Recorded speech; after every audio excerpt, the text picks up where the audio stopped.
অবশেষে স্থগিত করা হয়েছে বৃহত্তর চট্টগ্রাম গণপরিবহনের ৪৮ ঘণ্টার পরিবহন ধর্মঘট। বিকেলে জেলা প্রশাসনের সঙ্গে মালিক শ্রমিক ঐক্য পরিষদের আলোচনায় এই সিদ্ধান্ত হয়। তবে দিনব্যাপী ধর্মঘটে চরম ভোগান্তি পোহাতে হয় চট্টগ্রাম, কক্সবাজার, বান্দরবান, রাঙামাটি এবং খাগড়াছড়িমুখী সাধারণ যাত্রীদের। রাস্তার মোড়ে মোড়ে বিভিন্ন গন্তব্যের মানুষের দুর্ভোগ ছিল চোখে পড়ার মতো। অনেকেই খুঁজেছেন বিকল্প উপায়। অভিযোগ উঠছে অতিরিক্ত ভাড়া আদায়ের।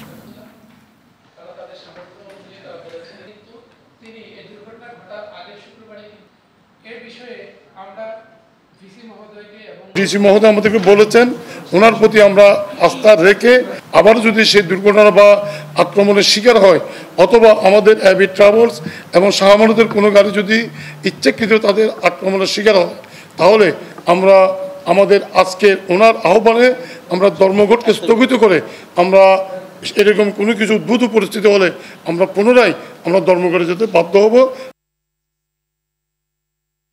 এই মুহূর্তে চট্টগ্রাম থেকে সরাসরি যোগ দিচ্ছেন সহকর্মী সাইফুল মাহমুদ।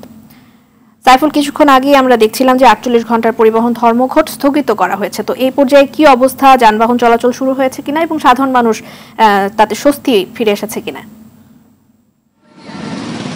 জি রিজওয়ানা, যেমনটি বলেছেন, আসলে ঠিক 12 ঘন্টা পরে ধর্মঘট স্থগিত করা হয়েছে। দুপুর 3টা থেকে বিকাল 6টা পর্যন্ত আসলে একটানা 3 ঘন্টা মিটিং হয়েছিল জেলা প্রশাসনের সাথে, এবং সেই সাথে পরবর্তীতে সিদ্ধান্ত নেওয়া হয় ধর্মঘট স্থগিত হবে। তবে সিদ্ধান্তের আগেই মিটিংয়ে একটা সিদ্ধান্ত হয়েছে, সেটি হচ্ছে যে যেই সড়কটিতে গাড়ি পুরানো হয়েছে চট্টগ্রাম কাপ্তাই সড়কে, সেই সড়কটিতে পুলিশ প্রশাসনের সহায়তায় গাড়ি চালাবেন। সেজন্য কিন্তু মালিকরা, পরিবহন মালিকরা ধর্মঘট সিদ্ধান্ত থেকে প্রত্যাহার করে। একই সাথে তারা জানিয়েছেন যদি তারা কিন্তু আবার ধর্মঘট করতে বাধ্য হবেন, এবং একই সাথে এই মুহূর্তে কিন্তু গাড়ি চলাচল শুরু হয়েছে।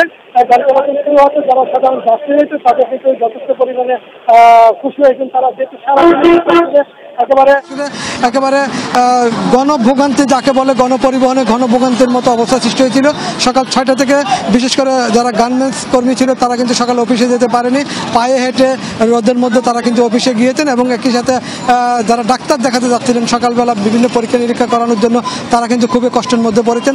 মাঝপথে এসে তারা কিন্তু আটকা পড়েছেন, এবং সেই জন্য তারা কিন্তু খুবই অবস্থা, তাদের অন্যরকম অবস্থা ছিল। যেহেতু একে তো প্রচণ্ড রৌদ্র, তার ভিতরে আবার আসলে গণপরিবহন বন্ধ, সেজন্য তারা কিন্তু অনেক কষ্টের মধ্যে পড়েছেন। এবং একই সাথে অতিরিক্ত ভাড়া নেওয়ার অভিযোগ উঠেছে। যেই ভাড়া আসলে 50 টাকা, সেই ভাড়া নিয়েছিলেন 100 টাকা, এবং 100 টাকার ভাড়া 200 টাকা, 300-400 টাকা পর্যন্ত ভাড়া নিয়েছেন, 200 টাকার ভাড়া 400 টাকা পর্যন্ত নিয়েছেন।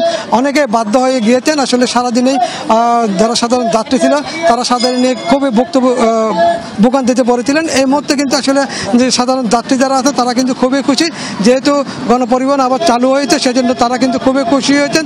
এবং একই সাথে তারা জানিয়েছেন যাতে ভবিষ্যতে যাতে এই ধরনের অপ্রীতিকর ঘটনা আর না ঘটে, যেহেতু অপ্রীতিকর ঘটনা ঘটলে আবারও পরিবহন ধর্মঘট হতে পারে বলে জানিয়েছেন পরিবহন শ্রমিক নেতারা। সেজন্য এই বিষয়টিকে মাথায় রাখতে বলতে, যাতে অপ্রীতিকর কোনো ধরনের ঘটনা আর না ঘটে। এই ছিল আমার কাছে সর্বশেষ সংবাদ। রিজওয়ানা। সাইফুল, ধন্যবাদ আপনাকে।